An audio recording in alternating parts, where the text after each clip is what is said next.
La morgue del culto. Me llamo Luis, soy médico veterinario y durante muchos años pertenecía a un extraño culto religioso. Yo conocía a la secta mediante un ex compañero de la preparatoria. Él había tenido problemas con las drogas durante la escuela. Fue por eso que no estudió en la universidad. Así que cuando me lo volví a encontrar limpio y con un buen trabajo, me impactó bastante. Quise invitarle un trago, pero él ya no tomaba, así que fuimos por un café. Ahí me contó que en una ocasión conoció a un miembro del culto. Lo invitó a formar parte y aceptó.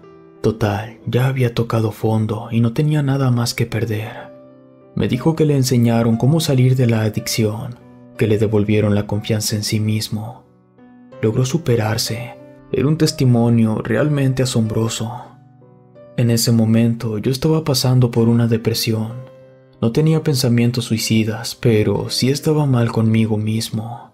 Así que pensé que si ese culto religioso lo había podido ayudar a él, también podrían ayudarme a mí. Le dije a mi ex compañero que me interesaba saber un poco más sobre el culto. Le pasé mi número y quedó de llamarme en unos días. Y así fue. Se comunicó conmigo para decirme cómo podía presentarme en el culto. Cuando llegó el momento, me presenté y quedé.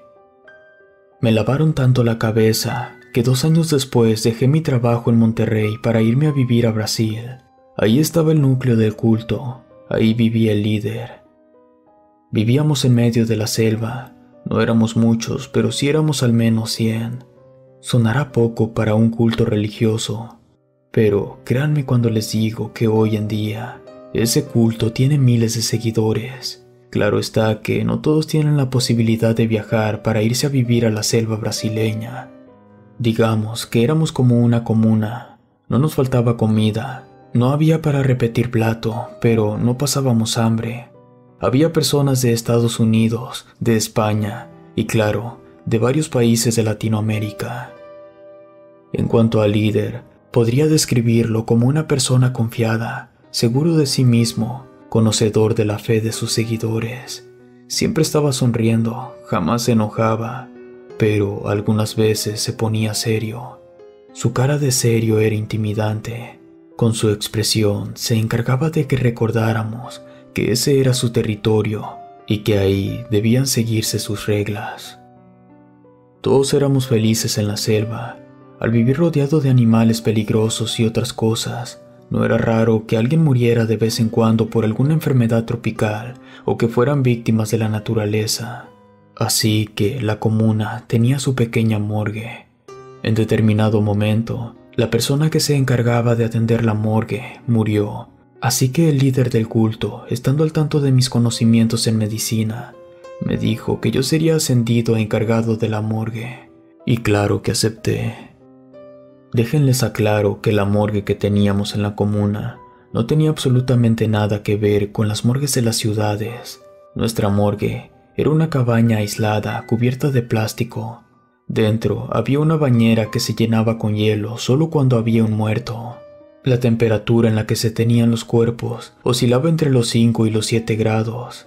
Esa temperatura no impide la descomposición, pero sí la retrasa un poco. Los artefactos para trabajar estaban lejos de ser artefactos médicos, parecían más bien de tortura, en lo que traían el hielo para mantener el cadáver del anterior médico. Le pregunté al líder del culto sobre el protocolo que había que seguir en la morgue. La pregunta la hice porque una vez que alguien moría, no había entierro ni se decían unas palabras en su honor. Lo único que ocurría es que se realizaba una cena especial. Jamás se mencionaba al muerto, pero sabíamos que ese era el motivo. El líder me explicó que ahí no se buscaba la causa de muerte, sí se realizaba la extracción de órganos. Lo siguiente que me dijo me dejó helado. El encargado de la morgue tenía que cortar las extremidades del cadáver para alimentar a la selva. No tuve tiempo siquiera de buscar alguna excusa para negarme. El líder me puso la mano en el hombro y me agradeció por aceptar. Esa gente es experta en la manipulación. Hice exactamente lo que el líder de la secta me ordenó. No cuestioné, no pregunté, solo obedecí. Mi cerebro estaba programado para hacer cualquier cosa con tal de satisfacer las necesidades de la comuna y del líder. Los órganos que estaban buenos, por así decirlo, se utilizaron para preparar cena especial. Esa noche no cené, estaba muy asqueado, pero no quise decir nada para no hacer enojar al líder.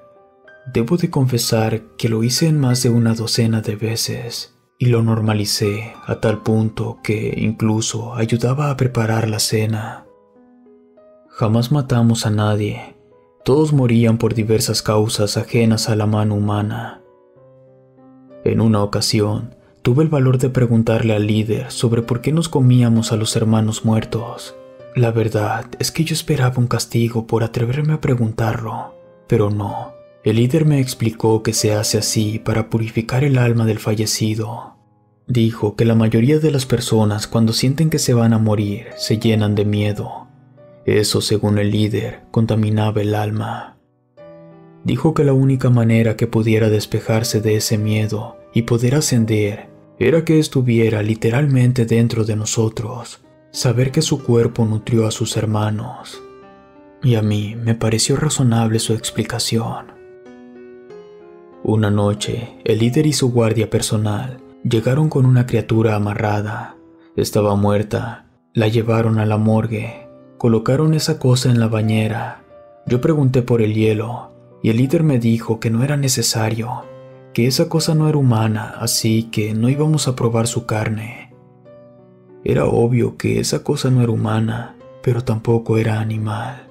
Como dije, soy veterinario, y a pesar de que en sí tenía rasgos de animal, esa cosa no estaba ni cerca de ser un animal. Su pelaje era delgado y liso como el de un gato. Tenía pico en lugar de boca, 3 pezuñas en cada extremidad, pero lo más extraño era su cola. Medía al menos 70 centímetros, muy similar a la cola de un león, y por supuesto estaba aterrado, así que le pregunté al líder qué demonios era esa cosa. Me respondió con una palabra extraña que no entendí, tan complicada que ni siquiera la puedo pronunciar. Uno de los guardias del líder, un hondureño, supo que yo no había entendido. Entonces me dijo que esa palabra no tenía una traducción al español, pero la palabra que más se le acercaba al significado era nahual. Yo había escuchado algunas historias de nahuales, y lo poco que sabía era que esas cosas eran de temerse. Entonces le pregunté al líder el por qué me lo habían traído a la morgue. Me dijo que esa cosa era un demonio que estaba perturbando la tranquilidad de la selva, así que teníamos que abrirlo para apuñalar su corazón. Yo no quería hacerlo, definitivamente no quería acercarme al cadáver de esa cosa. Se lo hice saber al líder. Me dijo que no debía tener miedo, que esa cosa ya estaba muerta. Entonces le pregunté por qué había que apuñalar su corazón si ya estaba muerta. Me respondió que la maldición podría pasarse a otra persona si no lo hacíamos. No tuve otra opción. Tomé un cuchillo y me acerqué al cuerpo para abrir su pecho. De pronto, esta cosa levantó una de sus patas rompiendo la cuerda con la que estaba amarrada. Yo grité asustado y caí de espaldas. No solté el cuchillo, pues pensé que en cualquier momento esa cosa se iba a levantar y nos iba a matar a todos. Pero nada pasó. El líder me ayudó a ponerme de pie y luego dijo a sus guardias que buscaran alguna excusa para alejar a la comuna para que nadie se asustara en caso de que hubiera otro grito. El líder y yo estábamos frente al cuerpo cuando vimos cómo se enderezó para quedarse sentado. De pronto esa cosa abrió la boca y emitió un quejido aterrador. Era un sonido de otro mundo. Este quejido duró unos 5 segundos. Después, esa cosa volvió a desvanecerse. Era como si solo se hubiera levantado para expulsar su último aliento. El líder tenía una cara de miedo. Jamás lo había visto así, y eso me impactó. Ambos nos quedamos paralizados unos minutos. Pasó el tiempo y el nahual ya no se movía. Me acerqué para estar seguro. Esa cosa tenía los ojos inyectados de un color rojo brillante. No tenía pupilas, tampoco pestañas ni cejas. Olía raro como a perro mojado. Finalmente pude abrir esa cosa. Su corazón estaba latiendo con mucha fuerza. El líder me sujetó la mano y juntos hicimos que ese corazón se detuviera. Esa experiencia fue demasiado para mí. La noche siguiente abandoné el culto. Huí de la selva sin que nadie se diera cuenta. Pasé la noche escondido en un basurero. La mañana siguiente salí a la calle para pedir dinero. Conseguí para poder rentar una computadora con internet y envié mensajes a mis familiares y amigos que fueran a rescatarme. Los cultos religiosos son especialistas en envolverte con su amabilidad. Sí, te ayudan a sentirte mejor, pero ya no te sueltan. Si tú formas parte de un culto, te invito a salirte. No vaya a ser que un día te pidan apuñalar el corazón de un nahual. Si te gustó esta historia, suscríbete activando la campanita para que no te pierdas lo mejor de Rede.